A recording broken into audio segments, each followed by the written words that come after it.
Hello, topic is joint life policy. इसका मतलब क्या है? Life insurance policy. तो एक पार्टनरशिप फर्म के रिगार्डिंग जॉइंट लाइफ पॉलिसी क्या है, कैसे उसकी एंट्री करते हैं, क्यों जॉइंट लाइफ पॉलिसी की रिक्वायरमेंट हुई, आज अपने को ये पढ़ना है, टॉपिक क्लियर करेंगे।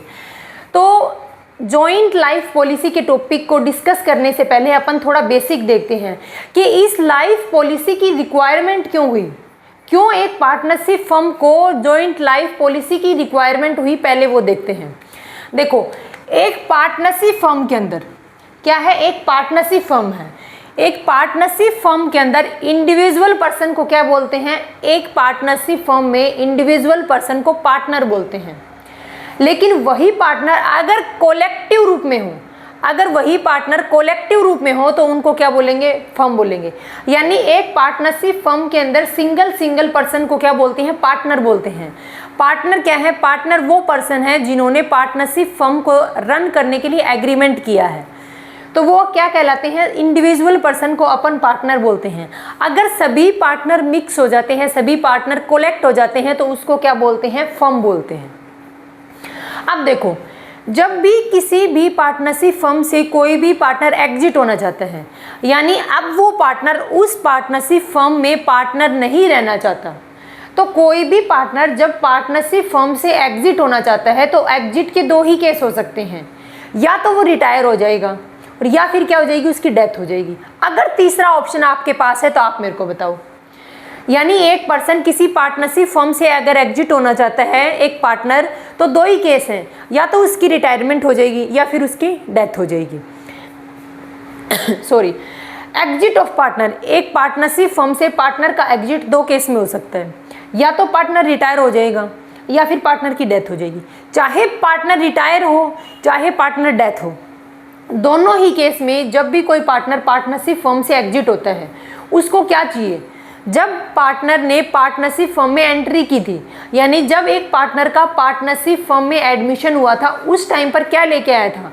वो कैपिटल के अमाउंट भी लेके आया था, गुडविल भी लेके आया था।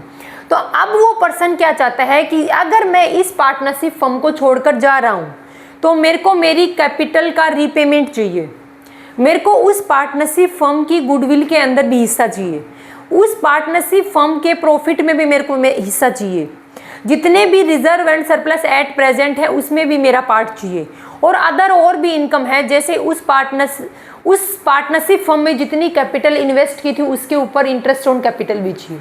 तो ये क्या है? ये सारी वो अमाउंट है। जब एक पार्टनर एक पार्टनरशिप फर्म से एग्जिट होता है तो ये चाहता है वो कि मेरे को ये सब अमाउंट मिले, चाहे मेरी डेथ हो चाहे मेरी रिटायरमेंट हो। आप बोलोगे कि अगर डेथ हो गई तो उसको क्या पता चलेगा कि पार्टनरशिप फर्म ने उसको क्या दिया और क्या नहीं दिया? देखो क्या है पार्टनरशिप डीड के अंदर, या फिर पार्टनरशिप एक्ट 1932 में क्या है? अगर कोई भी पार्टनर रिटायर होता है तो वो सारी अमाउंट खुद लेता है, लेकिन अगर किसी पार्टनर की डेथ हो जाती है तो वो अमाउंट उसके किसके अकाउंट में जाएगी? उसके लीगल रिप्रेजेंटेटिव के अकाउंट में जाएगी। अगर किसी पार्टनर की डेथ हो जाती है तो डेथ के बाद उस पार्टनर का पार्टनरशिप फर्म के अंदर जितना भी हिस्सा है, प्रॉफिट में, लॉस में, एसेट्स में, रिजर्व में, सरप्लस में, सारी अमाउंट किसके अकाउंट में जाएगी? वो जाएगी लीगल रिप्रेजेंटेटिव के अकाउंट में। अब देखो, अगर पार्टनर रिटायर हो रहा है या फिर डेथ हो रहा है तो उसको किस किस में पार्ट मिलेगा, किस किस चीज़ के अंदर हिस्सा मिलेगा? अगर पार्टनरशिप फर्म के अंदर जो पैसा इन्वेस्ट किया था, यानी पार्टनर की कैपिटल, जो उस पार्टनरशिप फर्म की गुडविल है उसमें उस पार्टनर का हिस्सा, शेयर इन प्रॉफिट, यानी रिवैल्यूएशन से अगर पार्टनर रिटायर हो या फिर डेथ हो तो उस टाइम पर क्या करते हैं? रिवैल्यूएशन अकाउंट ओपन करते हैं और देखते हैं कि पार्टनरशिप फर्म में कितनी एसेट्स हैं, कितनी लायबिलिटीज़ हैं। उससे क्या निकालते हैं? रिवैल्यूएशन अकाउंट से प्रॉफिट कैलकुलेट करते हैं। अगर प्रॉफिट या लॉस है तो उसमें उस पार्टनर का, एग्जिट पार्टनर का क्या देखेंगे? हिस्सा देखेंगे। जितने भी रिजर्व एंड सरप्लस हैं उसमें भी एग्जिट पार्टनर का क्या देखेंगे? पार्ट देखेंगे, और अदर इनकम जितनी भी बच गई। यानी एक पार्टनरशिप फर्म से जब भी कोई पार्टनर रिटायर होता है या फिर जब भी कोई पार्टनर डेथ हो जाती है, उस टाइम पर पार्टनर को इन सब में हिस्सा पाने का अधिकार है। ये कहाँ पर मेंशन किया है? ये पार्टनरशिप एक्ट 1932 में मेंशन है। पार्टनरशिप एक्ट 1932 में मेंशन किया गया है कि अगर एक पार्टनर की डेथ या फिर एक पार्टनर की रिटायरमेंट होती है तो उस पार्टनरशिप फर्म में उसका जितना भी हिस्सा है वो उसको दिया जाएगा। अब वो हो सकता है कि एट ए टाइम पेमेंट कर दें, हो सकता है कि कुछ टाइम बाद पेमेंट करें, वो अलग मैटर है, लेकिन इस अमाउंट की पेमेंट तो पार्टनरशिप फर्म को करनी होगी। अब पार्टनरशिप फर्म पैसा कहाँ से लाएगी? अब मेन मुद्दा यही आता है कि अब मनी की नीड है, पैसे की ज़रूरत है, पैसा कहाँ से आएगा?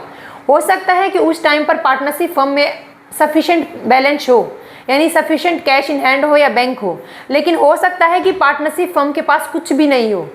तो पार्टनरशिप फर्म को क्या है? पार्टनरशिप फर्म को डर है किसका? यानी नियर फ्यूचर के अंदर क्या है, उसको फाइनेंशियल पोजीशन का डर है, यानी नियर फ्यूचर को उसको कुछ अमाउंट की रिक्वायरमेंट हो सकती है। जब भी कोई पार्टनर रिटायर हुआ या फिर जब भी कोई पार्टनर डेथ हुआ, तो क्या लिखा है? फाइनेंशियल बर्डन आ गया फर्म के ऊपर, क्योंकि ये अमाउंट पे करनी कंपलसरी है पार्टनरशिप फर्म को, क्योंकि पार्टनरशिप फर्म के अंदर जितने भी पार्टनर होते हैं उनकी लायबिलिटी अनलिमिटेड है। तो पार्टनरशिप फर्म को ये अमाउंट पे करनी कंपलसरी है, चाहे रिटायर्ड पार्टनर को पे करनी हो, चाहे डेथ पार्टनर के लीगल रिप्रेजेंटेटिव को पे करनी हो। अब फर्म के पास पैसा कहाँ से आएगा? इसी रीज़न की वजह से, इसी फाइनेंशियल बर्डन को सेट ऑफ करने की वजह से, यानी फाइनेंशियल बर्डन किसके ऊपर आया था? पार्टनरशिप फर्म के ऊपर। वो अपने फाइनेंशियल बर्डन को किसी दूसरी पार्टी पर ट्रांसफ़र करना चाहती है, यानी जब मेरे को पैसे की रिक्वायरमेंट हो उस टाइम पर पार्टनरशिप फर्म को पैसा मिल जाए। इसलिए क्या होती है? इसलिए एक पार्टनरशिप फर्म अपनी फाइनेंशियल बर्डन को दूसरी पार्टी पर क्या कर देती है? ट्रांसफ़र कर देती है, और उसके लिए एक कंसेप्ट आता है इंश्योरेंस। आपके घर में अपने मम्मी पापा अंकल आंटी किसी का भी सुना होगा कि लाइफ इंश्योरेंस पॉलिसी ले रखी है, एक्सीडेंट पॉलिसी ले रखी है, यानी अगर नियर फ्यूचर में कोई एक्सीडेंट हुआ, ज़रूरी नहीं है कि इंसान की, आपकी शॉप की, शोरूम की, किसी का भी इंश्योरेंस करवा सकते हैं। मान लो आपके फादर का कोई शोरूम है और उस शोरूम का क्या करवा रखा है? इंश्योरेंस करवा रखा है कि अगर इन फ्यूचर, अगर थेफ्ट की वजह से, फायर की वजह से कोई भी लॉस होता है तो उसकी भरपाई कौन करेगा? इंश्योरेंस कंपनी करेगी। तो ये क्या है कि इंश्योरेंस करवा लेते हैं, यानी अपना लॉस का बर्डन दूसरी पार्टी पर ट्रांसफ़र कर देते हैं।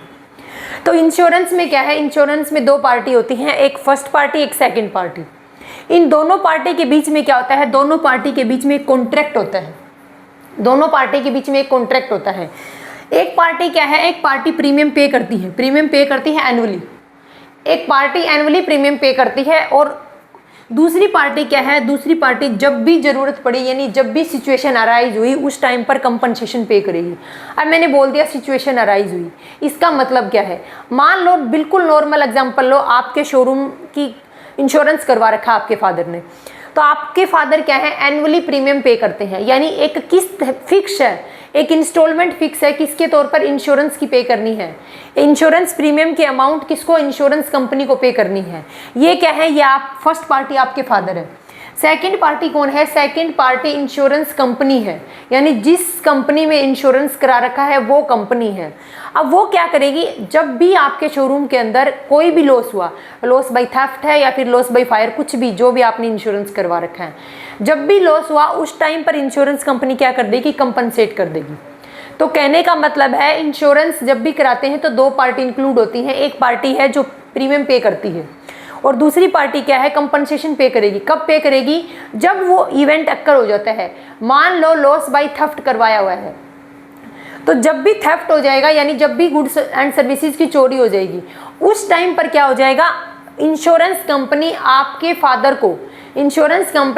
फादर को क्या कर देगी? उस अमाउंट का क्या कर देगी? कंपनसेट कर देगी, क्षतिपूर्ति कर देगी। अब देखो, जब भी इंश्योरेंस कराते हैं तो इंश्योरेंस हम किसके एवज में पढ़ रहे हैं? हम पढ़ रहे हैं पार्टनरशिप फर्म के एवज में।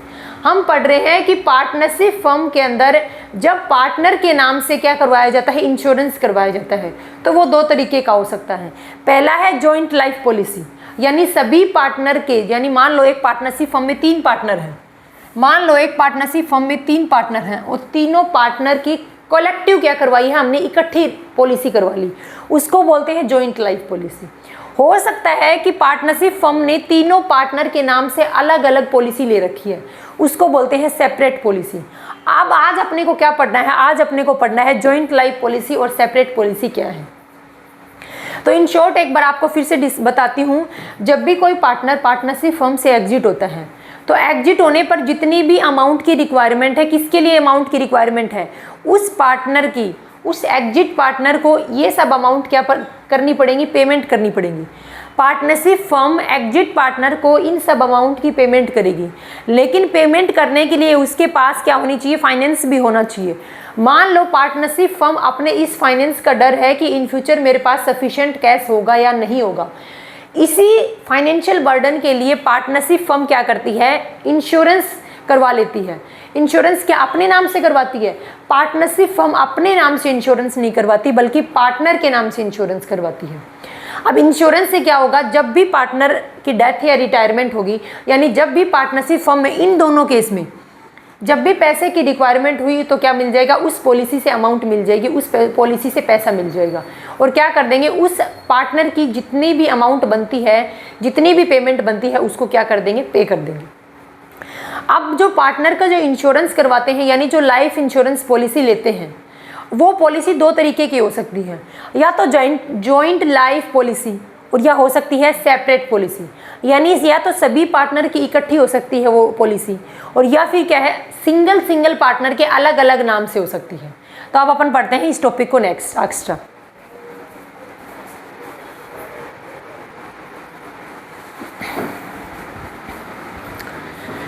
अब देखो अपन पढ़ते हैं कि जॉइंट लाइफ पॉलिसी क्या है और क्या है सेपरेट लाइफ पॉलिसी क्या है।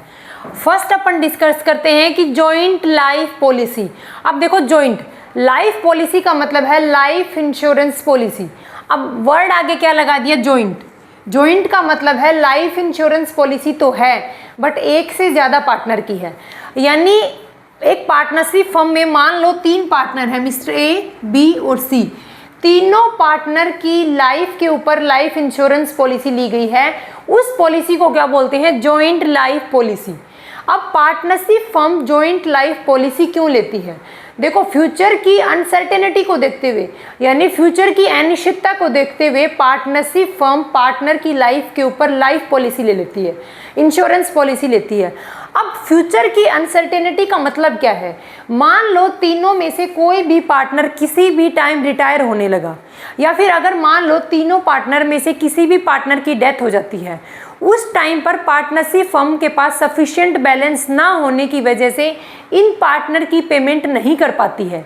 इसी कारण, इसी फाइनेंशियल बर्डन की वजह से पार्टनरशिप फर्म क्या लेती है, पार्टनर्स की लाइफ पर जॉइंट लाइफ पॉलिसी लेती है। अब देखो जॉइंट लाइफ पॉलिसी क्या है, फर्म फ्यूचर की अनसर्टेनिटी को देखते हुए पार्टनर्स, देखो मैंने पार्टनर नहीं लिखा, यहाँ पर लिखा हुआ पार्टनर्स, पार्टनर्स के नाम पर लाइफ इंश्योरेंस ले लेती है, यानी लाइफ इंश्योरेंस पॉलिसी ले लेती है किसके नाम पर, सभी पार्टनर्स के नाम पर। यानी कंबाइंड तरीके से पार्टनरशिप फर्म एक लाइफ इंश्योरेंस पॉलिसी लेती है, किसके लिए लेती है, फ्यूचर की अनसर्टेनिटी को देखते हुए, यानी कभी भी किसी पार्टनर को पेमेंट करनी पड़ सकती है अगर डेथ हो जाती है, अगर रिटायरमेंट होता है। उस टाइम पर अगर पार्टनरशिप फर्म के पास कैश अवेलेबल नहीं है तो पेमेंट कहाँ से करेगा, इसलिए पार्टनरशिप फर्म एग्जिस्टिंग पार्टनर के नाम से जॉइंट लाइफ पॉलिसी ले लेती है। किससे लेती है, इंश्योरेंस कंपनी से लेती है। अब देखो, अब ये जॉइंट लाइफ पॉलिसी मैं बोल रही हूँ कि पार्टनर के नाम से ली जाती है, तो क्या पार्टनर पे करते हैं इस अमाउंट को, बिल्कुल नहीं। जो ये प्रीमियम की अमाउंट पे करनी पड़ती है, इंश्योरेंस कंपनी को जितनी प्रीमियम की अमाउंट एनुअली पे करनी पड़ती है, वो अमाउंट कौन पे करता है, वो अमाउंट पार्टनर पे नहीं करते बल्कि पार्टनरशिप फर्म पे करती है। तो अमाउंट पे कौन करेगा, इंश्योरेंस कंपनी को प्रीमियम की अमाउंट पार्टनरशिप फर्म पे करेगी।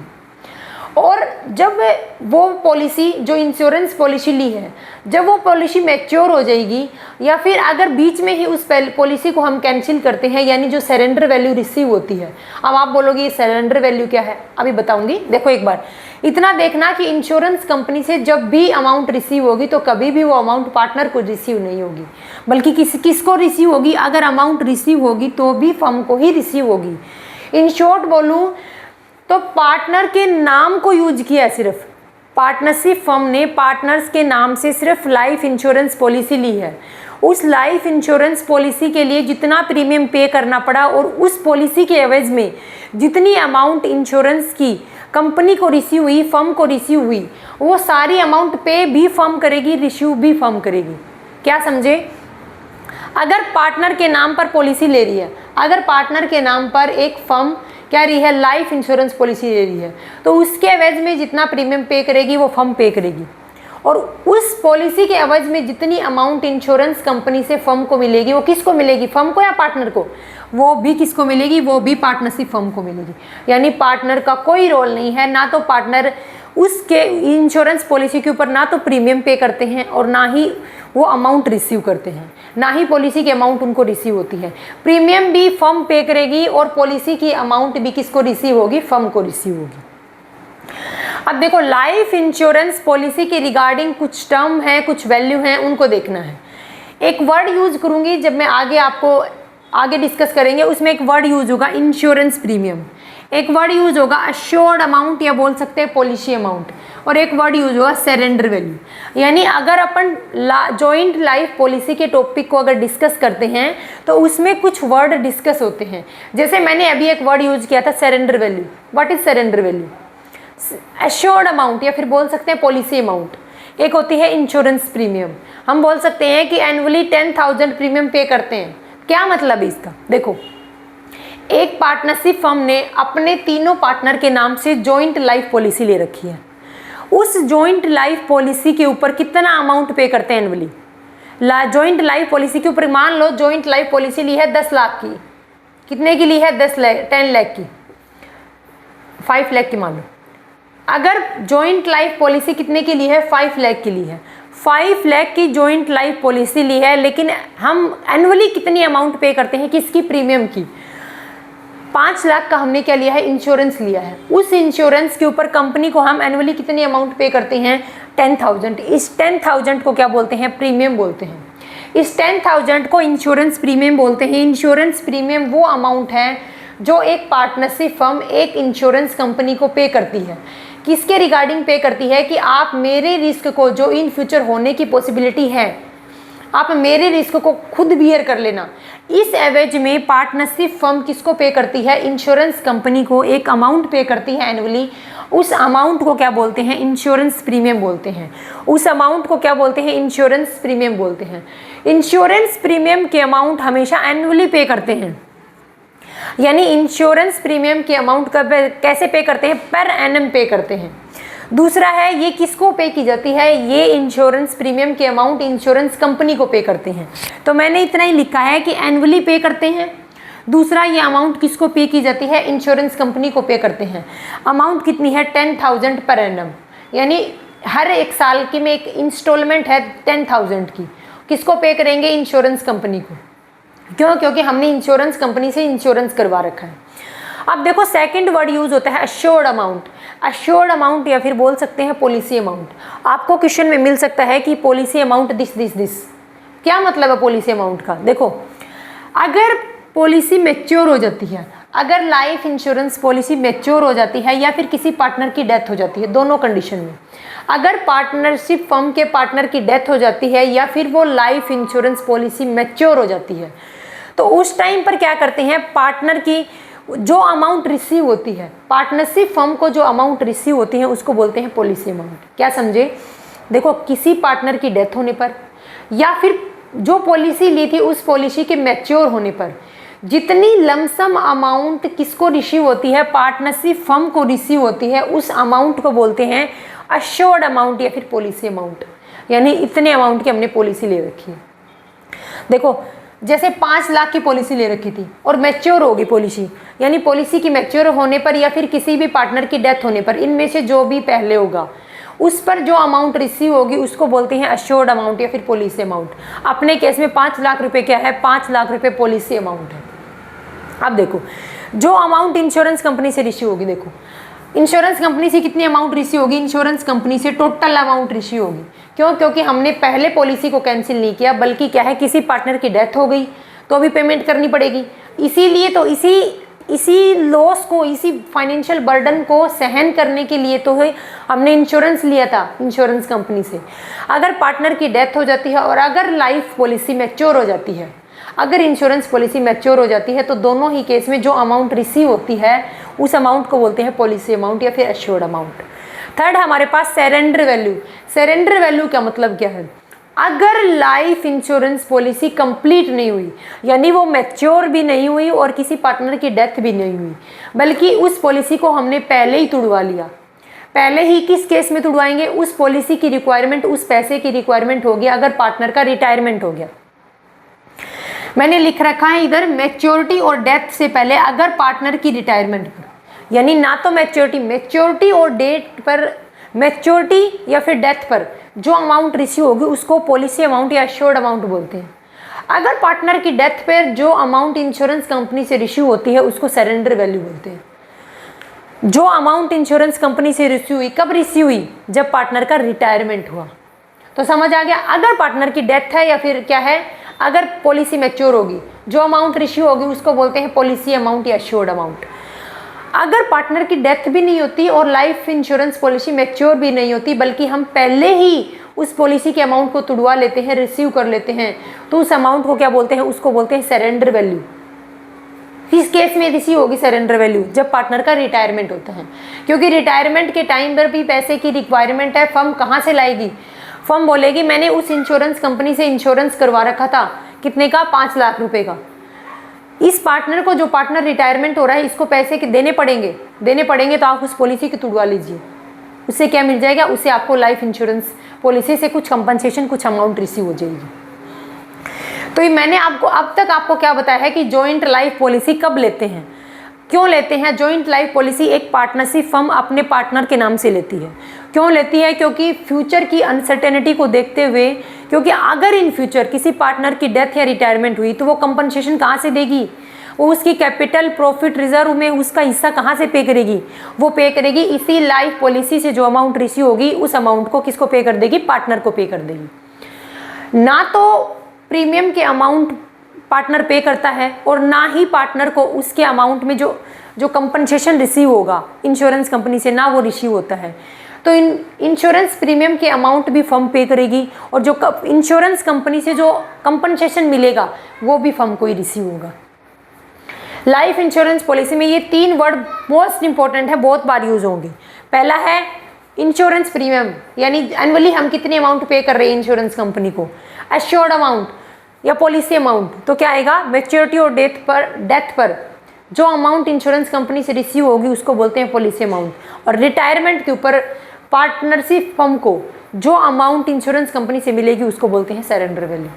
अब आप बोलोगे हमें क्या पता चलेगा कि सरेंडर पार्टनरशिप वैल्यू है। देखो, सरेंडर वैल्यू यूज होती है पार्टनर रिटायरमेंट पर। अगर क्वेश्चन रिटायरमेंट का है, क्वेश्चन को देखने से तो पता चल जाएगा कि पार्टनर का रिटायरमेंट है या डेथ है। तो क्वेश्चन को देखने से पता चल जाएगा कि अगर पार्टनर की रिटायरमेंट हुई है तो क्वेश्चन के अंदर झट से सरेंडर वैल्यू को ढूंढ लो और सरेंडर वैल्यू को क्या कर देंगे, सरेंडर वैल्यू की ही कैलकुलेशन करेंगे। अगर पार्टनर की डेथ हो गई, यानी अगर डेथ ऑफ ए पार्टनर है, उस टाइम पर देख लो कि पार्टनर की डेथ हुई है। अगर क्वेश्चन में पार्टनर की डेथ शो कर रखी है, एक वैल्यू को देख लो, कौन सी वैल्यू को, पॉलिसी अमाउंट को। उस टाइम पर सरेंडर वैल्यू का कोई इंपॉर्टेंस नहीं है हमारे लिए। सरेंडर वैल्यू का इंपॉर्टेंस तब है जब पार्टनर रिटायरमेंट होता है। अगर पार्टनर की डेथ होती है तो सरेंडर वैल्यू कोई वैल्यू नहीं रखती। हमें किसको देखना है, पॉलिसी अमाउंट को देखना है। तो इन दोनों वर्ड को ध्यान रखना है। सरेंडर वैल्यू कब देखेंगे, जब पार्टनर रिटायर होता है। पॉलिसी अमाउंट को कब देखेंगे, जब पार्टनर की डेथ हो जाती है। अब आगे करते हैं।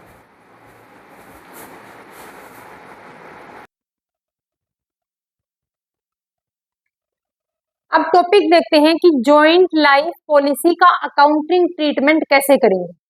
तो जॉइंट लाइफ पॉलिसी का अकाउंटिंग ट्रीटमेंट देखने से पहले ये देखेंगे कि इंश्योरेंस जो प्रीमियम पे कर रहे हैं, यानी जो इंश्योरेंस प्रीमियम एनुअली पे कर रहे हैं, उस इंश्योरेंस प्रीमियम को हम क्या कंसीडर कर रहे हैं। अगर insurance premium to be treat as expense, अगर जो इंश्योरेंस प्रीमियम एनुअली 10,000 हम पे कर रहे थे, मैंने आपको थोड़ी देर पहले एक एग्जांपल बताया था कि हम इंश्योरेंस प्रीमियम एनुअली कितना पे करती हैं। पार्टनरशिप फर्म इंश्योरेंस कंपनी को एनुअली 10,000 इंश्योरेंस प्रीमियम पे करती है। अगर पार्टनरशिप फर्म उस इंश्योरेंस प्रीमियम को एक्सपेंस ट्रीट करती है, अगर उस पार्टनरशिप फर्म को एक्सपेंस ट्रीट करती है तो अकाउंटिंग कैसे करेंगे। अगर इंश्योरेंस कंपनी अगर पार्टनरशिप फर्म उस इंश्योरेंस प्रीमियम को क्या ट्रीट करती है, एसेट्स ट्रीट करती है, तो कैसे अकाउंटिंग करेंगे। अगर joint life policy reserve method, तीसरा तरीका क्या है कि जॉइंट लाइफ पॉलिसी का रिजर्व क्रिएट करके कैसे उसकी कैलकुलेशन करेंगे, अकाउंटिंग करेंगे। तो जॉइंट लाइफ पॉलिसी की अकाउंटिंग 3 तरीके से हो सकती है। या तो जॉइंट लाइफ पॉलिसी का जो क्या कर रहे हैं, जो इंश्योरेंस प्रीमियम पे कर रहे हैं, या तो उसको एक्सपेंस कंसीडर कर रहे हैं, या फिर जॉइंट लाइफ पॉलिसी का जो एनुअली इंश्योरेंस प्रीमियम पे कर रहे हैं उसको एसेट्स कंसीडर कर रहे हैं। और तीसरा मेथड है joint life policy reserve method. ये मेथड क्या है? इन दोनों मेथड का मिक्स है, नहीं सिर्फ इस मेथड का है। ये क्या है? इसी मेथड का एक्सटेंशन रूप है, यानी सेकंड मेथड का एक्सटेंशन रूप ही joint life policy reserve method है। कुछ भी नहीं है, same as it is entry होगी, इसमें भी एज इट इज कैलकुलेशन होगी, सिर्फ और सिर्फ क्या है, इसी का थोड़ा सा एक्सटेंशन वर्जन है, वो हम बाद में देखेंगे। अब आपके दिमाग में क्वेश्चन आया है, आपके माइंड में, कि हम आइडेंटिफाई कैसे करेंगे कि हमने जॉइंट लाइफ पॉलिसी का जो इंश्योरेंस प्रीमियम पे किया है उसको एक्सपेंस ट्रीट किया है। हम कैसे अंडरस्टैंड करेंगे कि जॉइंट लाइफ पॉलिसी के इंश्योरेंस प्रीमियम को हमने एसेट्स ट्रीट किया है? तो एक ट्रिक है या फिर एक कंसेप्ट है जिसको ध्यान रखना है, आप उसे समझ जाओगे। कैसे? अगर जॉइंट लाइफ पॉलिसी की अमाउंट बैलेंस शीट में शो नहीं है, और कहां पर शो की है? बैलेंस शीट के नीचे एडजस्टमेंट में मिलेगी। अगर जॉइंट लाइफ पॉलिसी की अमाउंट आपको बैलेंस शीट में ना मिलकर एडजस्टमेंट में मिलती है, तो इसका मतलब है इस इंश्योरेंस प्रीमियम को पार्टनरशिप फर्म ने एक्सपेंस कंसीडर किया है। अगर जॉइंट लाइफ पॉलिसी की अमाउंट कहां पर मिलती है? बैलेंस शीट की एसेट साइड में मिलती है, तो पार्टनरशिप फर्म ने इस इंश्योरेंस प्रीमियम को एसेट्स कंसीडर किया। अगर जॉइंट लाइफ पॉलिसी की अमाउंट एसेट साइड में भी मिलती है और लाइबिलिटी साइड में भी मिलती है, आप बोलोगे कि एसेट साइड में और लाइबिलिटी साइड में, दोनों साइड में जॉइंट लाइफ पॉलिसी की अमाउंट कैसे दी मिलेगी? जॉइंट लाइफ पॉलिसी की अमाउंट मिलेगी एसेट साइड में, और जॉइंट लाइफ पॉलिसी रिजर्व की अमाउंट मिलेगी लाइबिलिटी साइड में। तो आप आसानी से अंडरस्टैंड कर पाओगे कि हम किस मेथड को फॉलो कर रहे हैं, यानी कंपनी किस मेथड को बेस मानकर क्या कर रही है, उस जॉइंट लाइफ पॉलिसी की अकाउंटिंग ट्रीटमेंट कर रही है। अगर कहां पर शो कर रखी है? बैलेंस शीट के नीचे एडजस्टमेंट में, इसका मतलब पॉलिसी को क्या शो कर रहे हैं? एज ए एक्सपेंस कंसीडर कर रहे हैं। अगर एसेट साइड में शो कर रखी है किसकी वैल्यू? जॉइंट लाइफ पॉलिसी की, तो पार्टनरशिप फर्म उस इंश्योरेंस प्रीमियम को एसेट्स कंसीडर कर रही है। अगर दोनों साइड है तो कौन सा मेथड अप्लाई होगा? Joint life policy reserve method. बस इतना ध्यान रखना है, ये मेथड कुछ नहीं, सिर्फ इसी का एक्सटेंशन वर्जन। अब अपन क्या करेंगे, वन बाय वन तीनों मेथड को देखते हैं। पहले देखते हैं insurance premium to be treat as expense.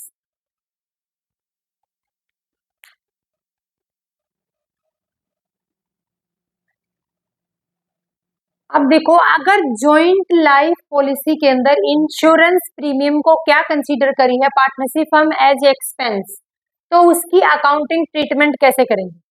देखो एक एग्जांपल के थ्रू समझते हैं। एक पार्टनरशिप फर्म में 3 पार्टनर हैं, ए, बी और सी। तीनों का प्रॉफिट शेयरिंग रेशियो है 5:3:2। जॉइंट लाइफ पॉलिसी कितनी अमाउंट की पॉलिसी करवाई है इंश्योरेंस कंपनी से? 1 लाख की, यानी 1 लाख की क्या ले ली? इंश्योरेंस कंपनी से पॉलिसी ले ली। इंश्योरेंस प्रीमियम एनुअली कितना है? 10,000 एनुअली क्या है? इंश्योरेंस प्रीमियम पे करती है। कौन करती है? पार्टनरशिप फर्म इंश्योरेंस कंपनी को पे करती है। इस 10,000 को पार्टनरशिप फर्म क्या कंसीडर कर रही है? एज ए एक्सपेंस कंसीडर कर रही है। तब अकाउंटिंग ट्रीटमेंट कैसे करेंगे? देखो, फर्स्ट ईयर के अंदर, फर्स्ट ईयर का मतलब है जब पहली बार लाइफ इंश्योरेंस पॉलिसी को लिया गया था उस साल, मान लो 31 मार्च 2024 को क्या करते हैं, जब बुक्स ऑफ अकाउंट के अंदर एंट्री करते हैं उस टाइम पर क्या है, लाइफ इंश्योरेंस पॉलिसी ली गई। तो लाइफ इंश्योरेंस पॉलिसी का जो प्रीमियम पे करती हैं उसकी एंट्री क्या होगी? तो insurance premium account debit to bank account, यानी फर्म के पास से कैश कम हो गया, बैंक अमाउंट कम होगी, तो बैंक को क्या कर देंगे? क्रेडिट कर देंगे। बैंक अकाउंट को क्या कर देंगे? क्रेडिट कर देंगे। और किसके एवज में पैसा गया है? Insurance premium account debit to bank account. Entry कितने होगी? 10,000, क्योंकि insurance premium partnership firm annually कितना पे कर रही है? 10,000 पे कर रही है, ठीक है। फिर क्या है, ये इंश्योरेंस प्रीमियम क्या कंसीडर कर रहे हैं? इस इंश्योरेंस प्रीमियम को हम एक्सपेंस कंसीडर कर रहे हैं। तो एंट्री क्या होगी? उसको हम कहाँ सेट ऑफ करेंगे? P&L अकाउंट में। Profit and loss account debit to insurance premium account कितने अमाउंट से? 10,000 से। इसको हमने P&L अकाउंट में क्यों लिखा? क्योंकि हमने इंश्योरेंस प्रीमियम को एज ए एक्सपेंस कंसीडर किया। अब ये तो क्या है, ये क्या है, एनुअली जब अपन पे करते रहेंगे किसकी अमाउंट, इंश्योरेंस प्रीमियम की अमाउंट एनुअली पे करते रहेंगे। मान लो क्या हो जाता है कि कुछ टाइम के बाद पार्टनर क्या होते हैं, या तो डेथ हो जाएगी या फिर पार्टनर रिटायरमेंट हो जाएगा। क्योंकि हमने पॉलिसी क्यों ली है, पॉलिसी लेने का रीजन ही है, अगर पार्टनर पार्टनरशिप फर्म से एग्जिट होता है उस टाइम पर उसको जितनी भी पेमेंट करनी है वो अमाउंट पार्टनरशिप फर्म के पास अवेलेबल नहीं है, तो कहाँ से ले लेंगे, इंश्योरेंस कंपनी से ले लेंगे और पार्टनर को क्या कर देंगे, पेमेंट करेंगे। अब मान लो दोनों ही केस एक साथ लेते हैं, अगर मान लो पार्टनर की डेथ हो जाती है, सॉरी पार्टनर की रिटायरमेंट हो जाती है या फिर पार्टनर की डेथ हो जाती है। अगर किसी पार्टनर की डेथ होती है, मैंने 2 मिनट पहले आपको बताया था, अगर किसी पार्टनर की डेथ होती है तो पार्टनरशिप फर्म को इंश्योरेंस कंपनी से जो अमाउंट रिसीव होती है उसको बोलते हैं पॉलिसी अमाउंट या फिर एश्योर्ड अमाउंट। और अगर किसी पार्टनरशिप फर्म के पार्टनर की रिटायरमेंट है उस टाइम पर इंश्योरेंस कंपनी से पार्टनरशिप फर्म को जो अमाउंट रिसीव होती है उसको बोलते हैं सरेंडर वैल्यू। क्या बोलते हैं, सरेंडर वैल्यू। अब पहले हम केस देखते हैं डेथ का। देखो पार्टनरशिप फर्म के किसी पार्टनर की डेथ होगी, मान लो सी पार्टनर की क्या होगी, डेथ होगी। अब इंश्योरेंस कंपनी से पॉलिसी अमाउंट रिसीव हो जाएगी, इंश्योरेंस कंपनी से क्या मिलेगी, इंश्योरेंस कंपनी से पॉलिसी अमाउंट मिलेगी, टोटल कंप्लीट अमाउंट मिलेगी, पूरे 1 लाख रुपए मिलेगी। अब देखो एंट्री क्या होगी, जब पैसा मिलेगा किसको, पार्टनरशिप फर्म को पैसा मिलेगा किसे, इंश्योरेंस कंपनी से। एंट्री क्या करेंगे, bank account debit to joint life policy account है, अमाउंट कितनी होगी, 1 लाख रुपए रिसीव होगी। ये वो अमाउंट है, ये वो पॉलिसी अमाउंट है, वो अश्योर्ड अमाउंट बोलेंगे जो इंश्योरेंस कंपनी से पार्टनरशिप फर्म को रिसीव हुई है, कब, जब पार्टनर की डेथ होगी। अब देखो joint life policy account debit to old partner capital account in old ratio, जितनी भी अमाउंट मिली है उसको सभी पार्टनर के कैपिटल अकाउंट के अंदर क्या, ओल्ड रेशियो के अंदर ट्रांसफर कर देंगे। क्योंकि जॉइंट लाइफ पॉलिसी किसी एक पार्टनर के नाम से नहीं थी, मान लो सी की डेथ हो गई तो सी के नाम से ही जॉइंट लाइफ पॉलिसी को नहीं लिया गया था, बल्कि सभी पार्टनर के नाम से ये पॉलिसी ली गई थी। तो इस पॉलिसी की अमाउंट भी तीनों ही पार्टनर के अकाउंट में जाएगी। किसी बच्चे के दिमाग में आ सकता है कि डेथ तो सिर्फ सी की हुई है, अमाउंट तो सिर्फ सी को पे करनी थी, अमाउंट सी को पे करनी थी, लेकिन किसी एक पर्सन के नाम से पॉलिसी नहीं ली गई है, इंश्योरेंस तीनों पर्सन के नाम से ज्वाइंट करवाया गया है, तो अमाउंट भी तीनों पर्सन के पार्टनर कैपिटल में जाएगी और किस रेशियो में जाएगी, ओल्ड रेशियो में जाएगी। सेकंड है, अगर किसी पार्टनर की रिटायरमेंट है और इंश्योरेंस कंपनी से जो अमाउंट रिसीव होती है उसको सरेंडर वैल्यू बोलते हैं। क्या टोटल अमाउंट रिसीव हो जाएगी, बिल्कुल नहीं। क्यों, क्योंकि हम ना तो मैच्योरिटी का वेट किया, ना फिर किसी पार्टनर की डेथ है, ना तो मैच्योरिटी है पॉलिसी की, ना फिर किसी पार्टनर की डेथ है, बल्कि हमने क्या है, किसी पार्टनर की रिटायरमेंट पर ही क्या कर लिया, पॉलिसी को तुड़वा लिया। यानी पॉलिसी की अमाउंट को हमने पहले ही इंश्योरेंस कंपनी से रिसीव कर लिया, तो कभी भी टोटल अमाउंट रिसीव नहीं होगी, बल्कि क्या अमाउंट रिसीव होगी, कुछ कम ही अमाउंट रिसीव होगी। मान लो इंश्योरेंस तो करवाया है 1 लाख का, लेकिन अपने को अमाउंट रिसीव हो रही है 80,000 की। मैंने यहाँ पर लिखा है कि सरेंडर वैल्यू कितनी है, सरेंडर वैल्यू है 80,000, यानी इंश्योरेंस कंपनी से फर्म को सिर्फ 80,000 की अमाउंट रिसीव हुई। एंट्री क्या करेंगे, कैश या bank account debit to joint life policy, same as it is, same as it is entry है, सिर्फ अमाउंट का फर्क है, अमाउंट कितना आएगा, 80,000 रिसीव। अब इस 80,000 को क्या करेंगे, सभी पार्टनर के ओल्ड कैपिटल अकाउंट में ट्रांसफर कर देंगे, ओल्ड रेशियो में। Joint life policy account debit 80,000 to old partner capital account, किस रेशियो में, ओल्ड रेशियो। क्या करेंगे, इस ओल्ड रेशियो के अंदर, रेशियो कितना था 5:3:2, इस रेशियो के अंदर क्या करेंगे, इनको डिस्ट्रीब्यूट कर देंगे। ऐसे ही ओल्ड रेशियो, इसी रेशियो के अंदर इसको क्या कर देंगे, डिस्ट्रीब्यूट कर देंगे। ये अकाउंटिंग ट्रीटमेंट कब है, जब पार्टनरशिप फर्म इंश्योरेंस प्रीमियम की अमाउंट को एक्सपेंस कंसीडर कर रही है। मैंने दोनों केस बता दिए, अगर रिटायरमेंट का केस है और अगर डेथ का केस है। डेथ में क्या करेंगे, टोटल अमाउंट लमसम रिसीव हो जाएगी जितनी की आपने पॉलिसी ली है, लेकिन रिटायरमेंट पर क्या है, सरेंडर वैल्यू रिसीव होगी, जो रिसीव होगी अमाउंट उसको बोलते हैं सरेंडर वैल्यू। कभी भी टोटल अमाउंट रिसीव नहीं होती सरेंडर रिटायरमेंट पर। क्यों, क्योंकि रिटायरमेंट मान लो पहले ही ले ली, पॉलिसी मैच्योर होनी थी 1 साल के बाद, हमने पॉलिसी को पहले ही तोड़वा लिया, पहले ही पॉलिसी को कैंसिल करवा लिया, तो पूरी अमाउंट रिसीव नहीं होगी, बल्कि कुछ अमाउंट काट करके इंश्योरेंस कंपनी पार्टनरशिप फर्म को देगी। अमाउंट कितनी दी, 80,000। ये है अपना पहला मेथड। अब सेकंड क्या है, insurance premium treat as assets, वो देखते हैं।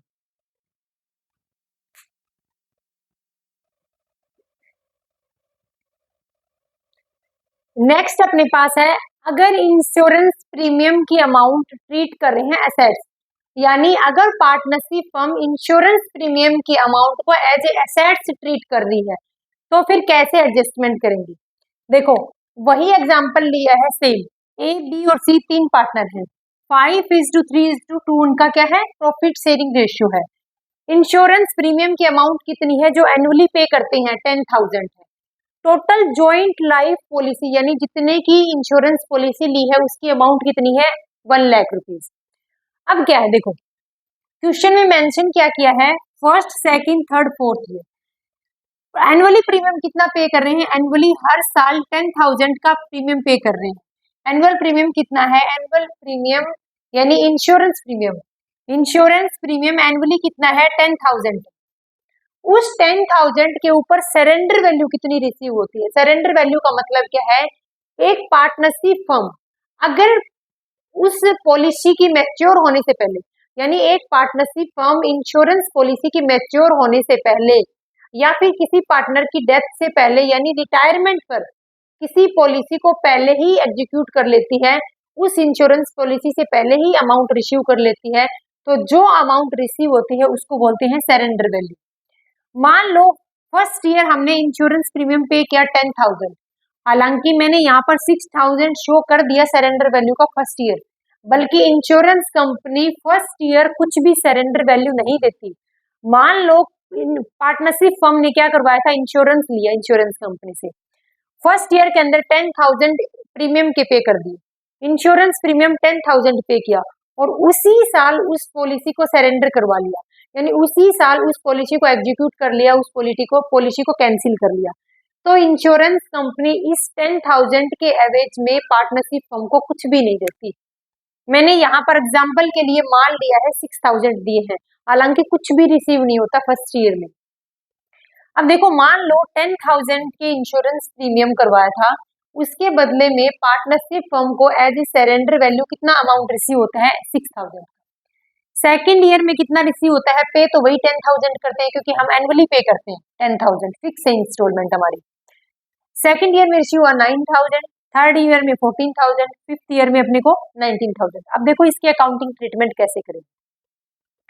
फर्स्ट ईयर में जब हमने इंश्योरेंस प्रीमियम के अमाउंट को पे किया, insurance premium account debit to bank account, amount कितनी थी, 10,000, अमाउंट कितनी थी, 10,000। एंड ऑफ फर्स्ट ईयर, पहली साल की एंड में सरेंडर वैल्यू कितनी थी, हालांकि इंश्योरेंस कंपनी फर्स्ट ईयर में सरेंडर वैल्यू नहीं देती है, यानी कुछ भी अमाउंट नहीं देती, यानी जिस फर्म ने पर्सन ने इंश्योरेंस करवाया था उसको फर्स्ट ईयर में कुछ भी सरेंडर वैल्यू नहीं मिलती। क्यों, क्योंकि इंश्योरेंस कंपनी के उस पॉलिसी को इंश्योर करने की कई एक्सपेंस है, कोई ब्रोकरेज के, कोई पेपर वर्क, यानी वो उन एक्सपेंस की वजह से कुछ भी सरेंडर वैल्यू नहीं देती जिस पर्सन ने इंश्योरेंस करवाया है। लेकिन यहाँ पर मान लेते हैं कि सरेंडर वैल्यू 6,000 है, तो जॉइंट लाइफ पॉलिसी से कितनी अमाउंट रिसीव हुई है, joint life policy account debit to 6,000 to insurance premium. देखो इंश्योरेंस प्रीमियम कितने का था, 10,000 का था, उसमें से पॉलिसी के एवरेज में सरेंडर वैल्यू कितनी रिसीव होगी, सिर्फ 6,000। 4,000 क्या है, 4,000 पार्टनरशिप फर्म के लिए लॉस है, कहाँ शो करेंगे, प्रॉफिट एंड लॉस अकाउंट के अंदर शो कर देंगे। अब ये 6,000 हम क्या ट्रीट कर रहे हैं, हम ट्रीट कर रहे हैं इंश्योरेंस प्रीमियम को एज ए एसेट्स। तो इंश्योरेंस प्रीमियम की हमें कितनी अमाउंट रिसीव होगी, हमें अमाउंट रिसीव होगी 6,000। तो इस 6,000 को हम क्या कंसीडर करेंगे, एसेट्स कंसीडर करेंगे। क्या करेंगे, इस 6,000 को हम एसेट्स कंसीडर कर लेंगे और 4,000 प्रॉफिट एंड लॉस अकाउंट के डेबिट साइड में as a expense as a loss show कर देंगे। अब देखो नेक्स्ट सेकंड ईयर के अंदर, सेकंड ईयर के अंदर वही इंश्योरेंस प्रीमियम है, इंश्योरेंस प्रीमियम की अमाउंट पे की 10,000, insurance premium account debit to bank account 10,000। अब सेकंड ईयर के एंड में देखते हैं, सेकंड ईयर के एंड में वो इंश्योरेंस पॉलिसी मैच्योर होती है। सेकंड क्या है, सेकंड इंस्टॉलमेंट मान लो यहाँ पर मैच्योरिटी है, मैच्योर तो नहीं, सॉरी मैच्योर तो क्या होती है, उसको एग्जीक्यूट कर लिया जाता है, पहले ही उसको कैंसिल करवा लिया जाता है उस पॉलिसी को। तो एंट्री क्या होगी, joint life policy account debit to P&L account to insurance premium. कितने का था इंश्योरेंस प्रीमियम, डेबिट कितने से था 10,000, फिर मैंने कितने से क्रेडिट कर दिया। अब देखो, अब जॉइंट लाइफ पॉलिसी आप बोलोगे कि सरेंडर वैल्यू कितनी थी, सरेंडर वैल्यू 9,000 है, तो आपके हिसाब से तो यहाँ पर कितना आना चाहिए, 9,000 आना चाहिए। यानी जॉइंट लाइफ पॉलिसी के सेकंड ईयर की सरेंडर वैल्यू 9,000 है, यानी यहाँ पर 9,000 शो होने चाहिए, बल्कि मैंने 3,000 शो की। इसका रीजन क्या है, क्योंकि इस 9,000 में ये 6,000 भी इंक्लूड है। अगर इस 9,000 में ये 6,000 इंक्लूड है तो इस साल की सरेंडर वैल्यू कितनी हुई, 3,000, कितनी है 3,000, और बाकी कहाँ जाएगा, P&L अकाउंट के डेबिट साइड में जाएगा। तो P&L अकाउंट के डेबिट साइड में कितनी अमाउंट लिखेंगे, 7,000। अब देखो, ये भी हमारी एसेट्स हमने क्या कंसिडर कर रहे हैं, इंश्योरेंस प्रीमियम को एज ए एसेट्स कंसिडर कर रहे हैं। तो 6,000 की एसेट्स यहाँ क्रिएट होगी, 3,000 की एसेट्स यहाँ क्रिएट होगी। अब ये दोनों पॉइंट आपको क्या करना है, ध्यान रखना। अब देख लो सरेंडर वैल्यू, अब देखो अगर सरेंडर वैल्यू कितनी रिसीव होती है, अगर सरेंडर वैल्यू रिसीव होती है 11,000, यहाँ पर इंश्योरेंस प्रीमियम कितने का था, ओनली 10,000 का। अगर इंश्योरेंस कंपनी क्या पे करती है, अगर इंश्योरेंस कंपनी सरेंडर वैल्यू 11,000 पे कर देती है और बुक्स ऑफ अकाउंट में जॉइंट लाइफ पॉलिसी की अमाउंट कितनी शो कर रखी है, 6,000, 6,000 ये वाली प्लस 3,000 ये, कितनी शो है बुक्स ऑफ अकाउंट के अंदर, यानी पार्टनरशिप फर्म की बुक्स ऑफ अकाउंट में, यानी बैलेंस शीट की एसेट साइड में जॉइंट लाइफ पॉलिसी के नाम से कितनी अमाउंट शो कर रखी है, 9,000। लेकिन इंश्योरेंस कंपनी से कितनी अमाउंट रिसीव हो जाती है, 11,000। समझ आया आपको, ये 11,000 इंश्योरेंस कंपनी से रिसीव होती है, और ये 9,000 पार्टनरशिप फर्म की बैलेंस शीट के एसेट साइड में शो कर रखा है, जॉइंट लाइफ पॉलिसी 9,000। कितना शो है, 9,000। ये 9,000 कौन से हैं, 6,000 ये है, 3,000 ये है। देखो मैंने ब्रैकेट में लिख रखा है एसेट्स, तो ये क्या है, पार्टनरशिप फर्म की एसेट्स ट्रीट किया है उनको। तो देखो सरेंडर वैल्यू कितनी रिसीव होती है इंश्योरेंस कंपनी से, 11,000। एंट्री क्या करेंगे, bank account debit to joint life policy account 11,000। हालांकि बुक्स ऑफ अकाउंट में सिर्फ 9,000 है, लेकिन इंश्योरेंस कंपनी से 11,000 की अमाउंट रिसीव हुई, तो पार्टनरशिप फर्म के लिए क्या हो गया, प्रॉफिट हो गया। पार्टनरशिप फर्म के लिए क्या हो गया, प्रॉफिट हो गया, कितने का, 2,000 का, 2,000 का क्या है, गेन है। यानी 11,000 माइनस 2,000 कितना बच गया, 2,000 रुपए का क्या है, पार्टनरशिप फर्म के लिए गेन है, प्रॉफिट है। Joint life policy account debit to old partner, old ratio में डिस्ट्रीब्यूट कर देंगे, किसको, इस 2,000 के अमाउंट।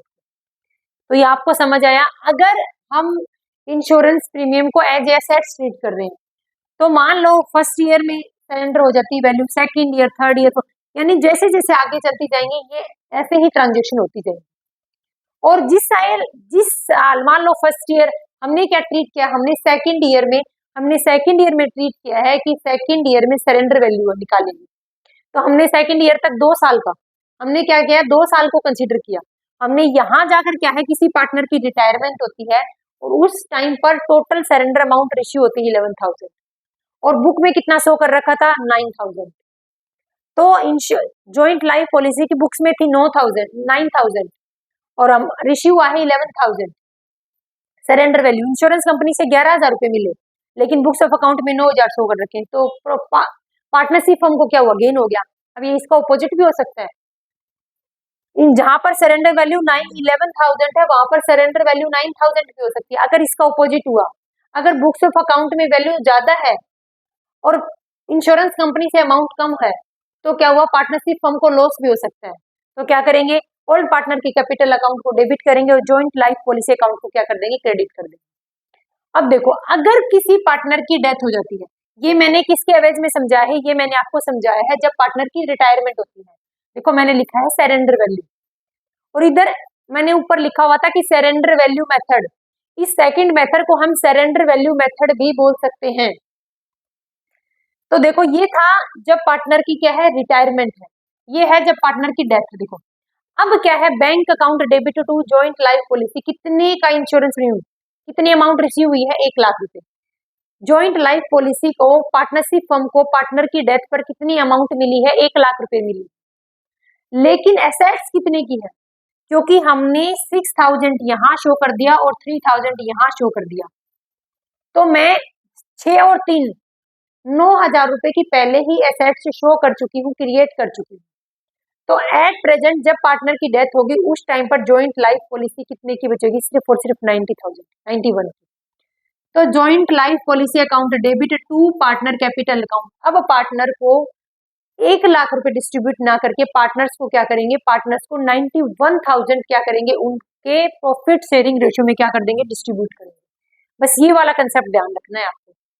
अगर पार्टनर की डेथ होती है और उस टाइम पर हम क्या कर रहे हैं, इंश्योरेंस प्रीमियम को एज ए एसेट्स ट्रीट कर रहे हैं।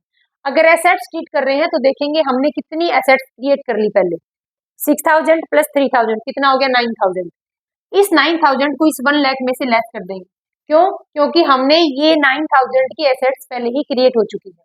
तो अब जितनी भी अमाउंट बचती है उसको क्या करेंगे, उसको ओल्ड पार्टनर में ओल्ड रेशियो के अंदर क्या कर देंगे, डिस्ट्रीब्यूट करेंगे। तो ये है अपनी, जब इंश्योरेंस प्रीमियम को ट्रीट कर रहे हैं एज एसेट। अगर थर्ड मेथड है, तीसरा मेथड क्या है, तीसरा मेथड है joint life policy in reserve method. कोई फर्क नहीं है उसमें, जॉइंट लाइफ पॉलिसी की जितनी भी अमाउंट है एंट्री क्या करेंगे, उसके अंदर एक एक्स्ट्रा एंट्री होगी, वो एंट्री सेम टू सेम इसी मेथड की जैसी है, एक एंट्री एक ट्रांजेक्शन एक्स्ट्रा होगी, वो क्या है, joint life policy reserve account debit to old partner capital account. किस रेशो में, ओल्ड रेशो में। यानी जॉइंट लाइफ पॉलिसी रिजर्व की जितनी भी अमाउंट है उस अमाउंट को ओल्ड पार्टनर के ओल्ड रेशो के अंदर डिस्ट्रीब्यूट करना है। सेकंड मेथड का एक्सटेंशन वर्जन है, ये कौन सा method, third method, joint life policy reserve method. उसमें इस एंट्री कोड करना है। ये है अपने तीनों मेथड कंप्लीट। ये कौन से ट्रीटमेंट की है, अगर पार्टनर की जॉइंट लाइफ पॉलिसी है, यानी लाइफ इंश्योरेंस पॉलिसी है लेकिन जॉइंट है। अगर पार्टनर की सेपरेट सेपरेट इंश्योरेंस पॉलिसी है तो उसको हम कैसे कंसिडर करेंगे, कैसे एडजस्टमेंट करेंगे, कैसे अकाउंटिंग ट्रीटमेंट करेंगे, वो देखते हैं।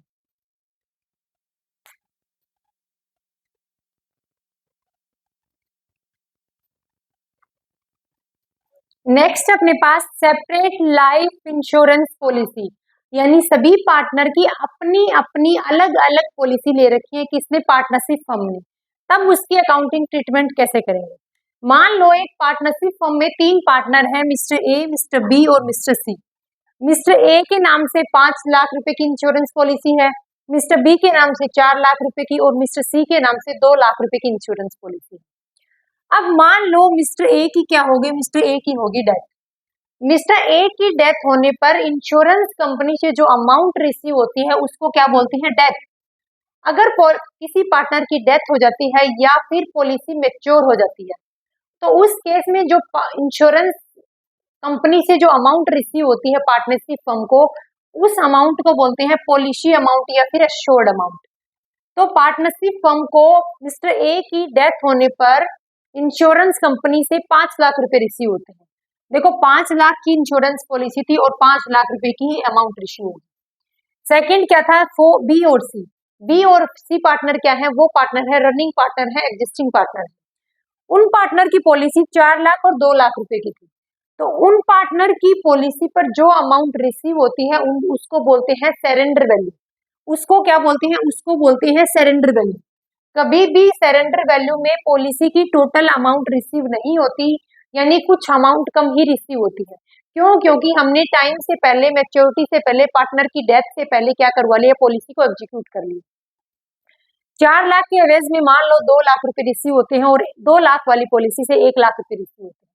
तो टोटल पार्टनरशिप फर्म को पॉलिसी के नाम से 5 2 7 और 1 8 लाख रुपए रिसीव होते हैं। अब इस 8 लाख रुपए का पार्टनरशिप फर्म क्या करती है, इस 8 लाख रुपए को पार्टनरशिप फर्म ओल्ड पार्टनर में ओल्ड रेशियो में डिस्ट्रीब्यूट कर देगी। क्या करेगी, जब ये अमाउंट रिसीव होगी पार्टनरशिप फर्म को तो एंट्री करेगी bank account debit to separate life policy account. यानी 8 लाख रुपए रिसीव हुए, अलग शो की, यहाँ पर ए की, बी की और सी की, तीनों की अलग अलग लाइफ पॉलिसी, कितनी अमाउंट रिसीव होगी मैंने टोटल शो कर दिया यहाँ पर 8 लाख।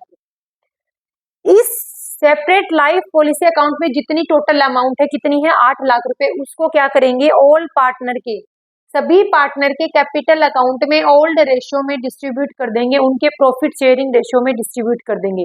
मान लो उनका प्रॉफिट शेयरिंग रेशियो क्या है, 1:1:1 है, तो इक्वली क्या करेंगे, इक्वली उनके अंदर 8 लाख रुपए के अमाउंट को इक्वली डिस्ट्रीब्यूट कर देंगे। ये कौन सी अमाउंट थी, ये सेपरेट लाइफ पॉलिसी की अमाउंट थी।